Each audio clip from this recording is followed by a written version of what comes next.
player, middle blocker para sa Power Smashers. So, hindi mo masabi kung paano gagamitin ng mga coaches to. Maglalaro pa sila ng isang round, yung quarterfinals na tinatawag natin na in-explain ni Sir Ricky Palou last week. Yeah, that's the enhanced format. Yes. We like to keep mentioning it kasi kala ng mga tao short. Gagaling pa sa laro. Ganda nung palo. At itong Power Smashers na rin, may konting control so far. Tatlong nationality yan. May Thai, may Pinoy, tsaka may Japanese. Rotate yung kanyang mga players more evenly as si Bolly scores again, and eto na, maatake na naman ang Water Defenders. Tingnan natin kung anong contribution ni Jurel Singh dito. Ganda ng tapik ni Prado, kitang-kita niya yung butas sa gitna ng depensa ng Water Defenders. Maganda nga yung pagka-height niya ng drop na yan. Po niyo lang po sa Premier Volleyball League. Guillema isiset, punta kay Prado. Ang ganda ng block ni Jen Keddy kasama si Jerry Lee Malabanan. 20.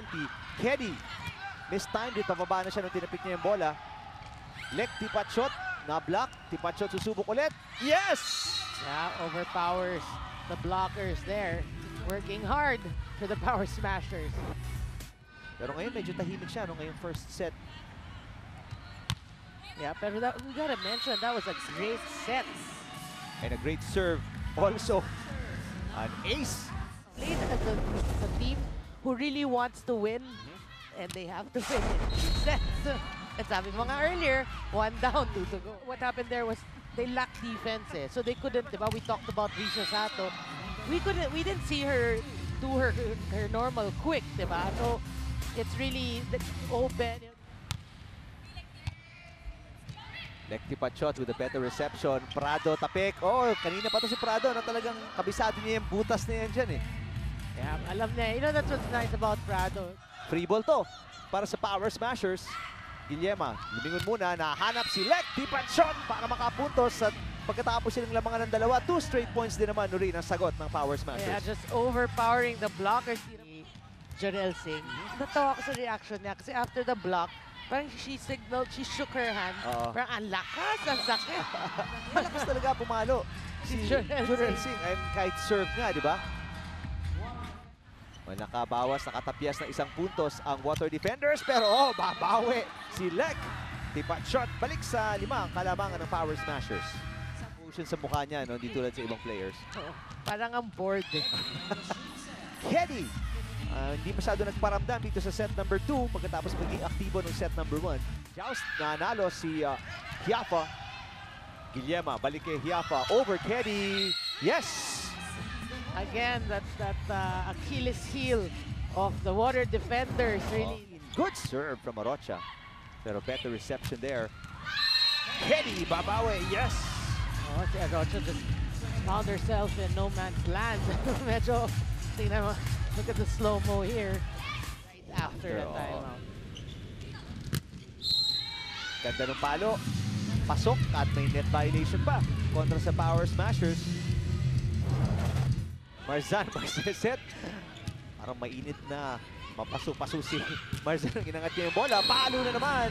Aiko Urdas. Pupuntos. Isa na lang kalabangan dito ng Power Smashers. Guillema. Punta kay tipat shot off the block.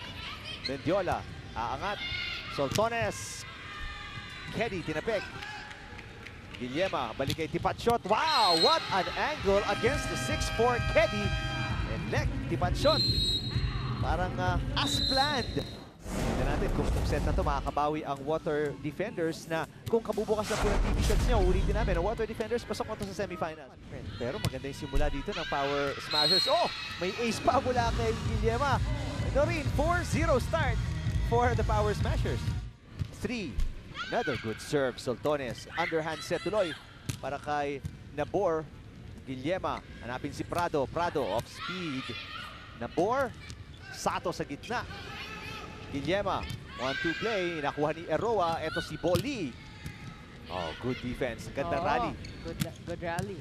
Soltones, sinagot yung palo ni Tipat shot. At yeah, 4 touches yan. Dito mawid yung palo ni Sato.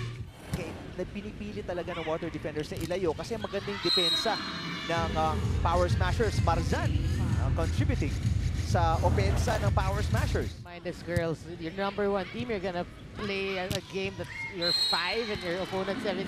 That's already the pride of the player. And he stressed nga that I know you're tired, but we have to play it. Part of the game. And exactly.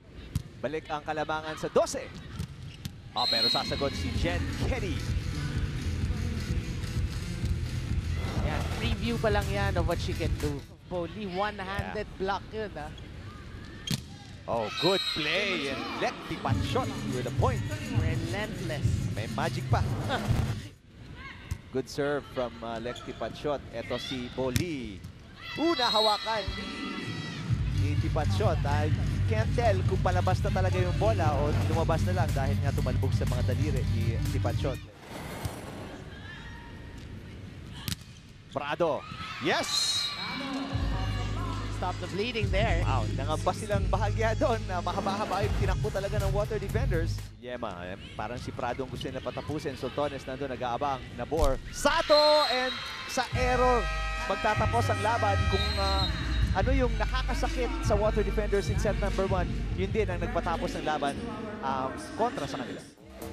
Ang Power Smashers po with 5 wins and 4 losses tied with Perla Spikers in the standings and naghahangad na makakuha ng semifinal slot and they needed a sweep, a 3-set win kontra sa Water Defenders. No rin nakuha nila yon today.